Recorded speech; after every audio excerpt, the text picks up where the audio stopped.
Alright, so as you guys may have heard, Huawei just lost their license to Android, which is only a small part of a much larger story, which we're not going to get into here.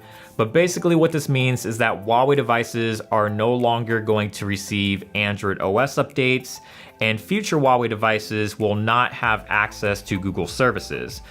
This includes the Google Play Store, apps like Gmail, YouTube, Chrome, pretty much anything that requires a license from Google. And because Honor is a sub-brand to Huawei, we assume that Honor is going to be affected by this as well. And the Honor 20 Pro goes from being a device that I could definitely recommend because it has a lot of really great hardware and a lot of really great features, to a device that I'm a little bit more apprehensive with recommending because of its uncertainty with software updates.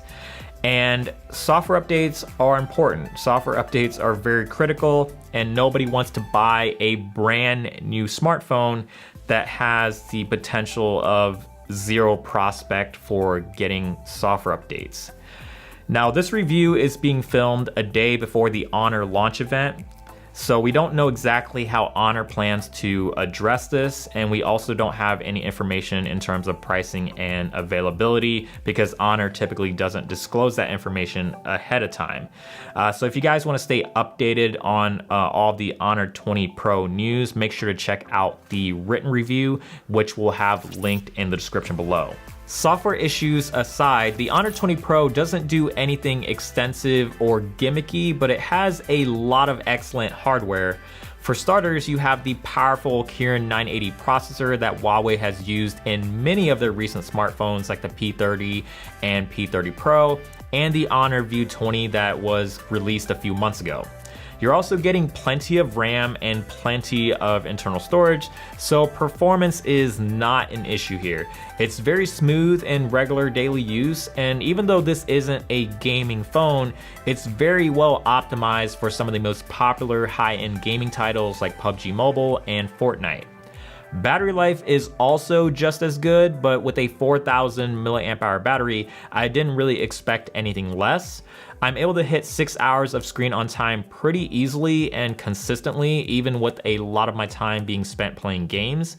It does have fast charging with Honor's Supercharge, but there is no wireless charging if you want to go the wireless route, and it also does not have a headphone jack. The overall design is fairly standard territory. It's got a glass back with a metal frame and a large, nearly bezel-less screen.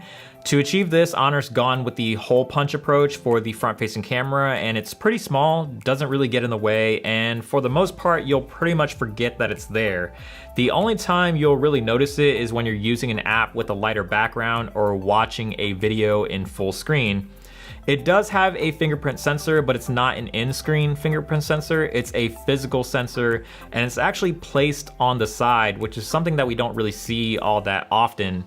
If you use your phone in your right hand, it's in a very comfortable spot for your thumb, but it's probably not the most ideal placement if you like using your phone in your left hand. Honor sort of made a big deal about the glass back. It has what they're calling a dynamic holographic design, and it's not something that will make you run out and buy the phone, but it is very trippy to look at. It's supposed to give you a sense of depth, and it certainly does do that.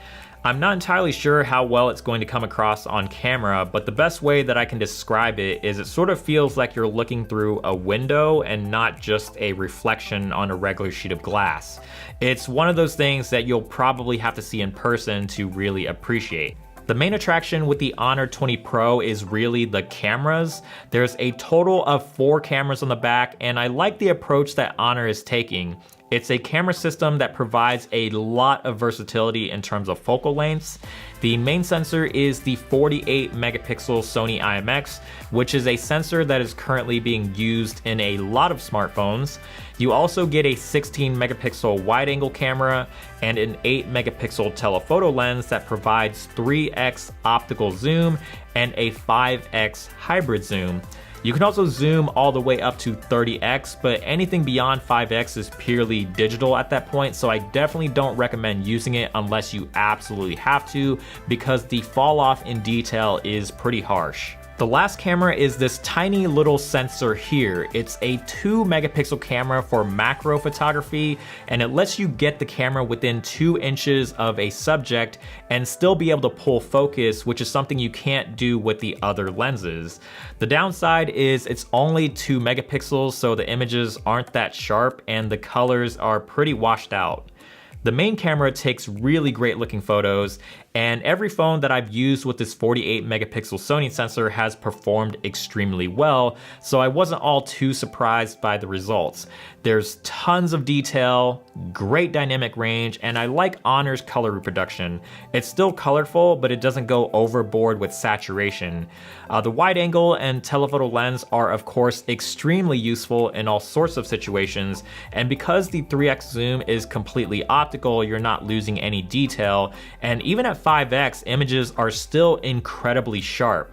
It's not quite as impressive as the zoom on the Huawei P30 Pro, but being able to zoom in at 3x or 5x and still capture a crisp and clear image is definitely very useful. The Honor 20 Pro also performs really well in low light, especially if you use the Super Night mode. The Super Night mode will not only give you a brighter image, but you'll also get much more details in the shadows and highlights. It works by taking multiple images at different exposures and stacking them together. It takes about 5 to 6 seconds to do this, so it's not going to be something you'll want to use all the time, and it won't really work with moving subjects, but anytime you get the opportunity to use it, you definitely should. So that's pretty much going to do it for this review of the Honor 20 Pro.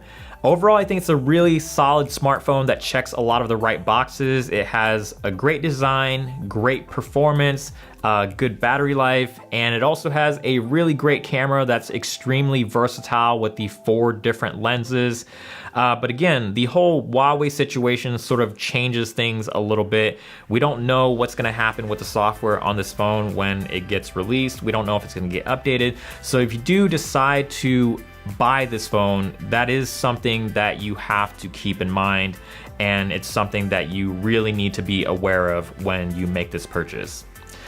But that's it. Thank you guys so much for watching this review. Hopefully you enjoyed it. Give it a thumbs up if you did. Subscribe down below if you haven't already, and I will talk to you guys in the next video.